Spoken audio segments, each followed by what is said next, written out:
Pardi highway મોતની ગટર, તંત્રની ઘોર નિંદ્રાથી માનવી બાદ હવે અબોલ પશુઓ પણ હોમાયા. મોબાઈલ વેપારી ગટરમાં ગરકાવ થયાની ઘટના બાદ ગાય ખાબકી.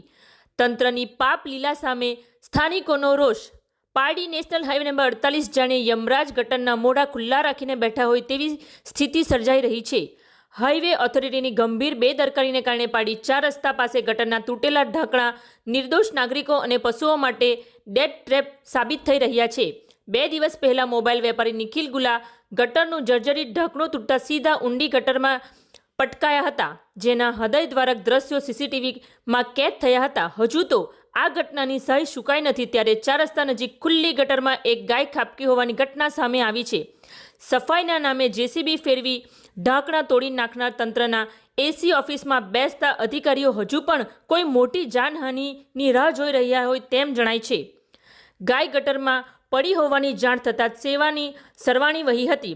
સ્થાનિક રઘુભાઈ બરવાડ, પંકજભાઈ ગરાણિયા અને કીર્તિભાઈ ભંડારી સહિતના લોકો તાત્કાલિક મદદે દોડી આવ્યા હતા.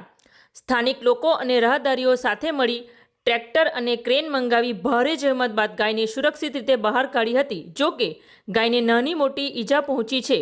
લોકોમાં રોષ છે કે જનતાના ટેક્સના પૈસા લૂંટતું તંત્ર શું હવે કોઈનો જીવ જશે ત્યારે જ જાગશે? જર્જરિત ગટરો પર તાત્કાલિક મજબૂત ઢાંકણા બેસાડવામાં આવે તેવી લોકોમાં માંગ ઉઠી છે.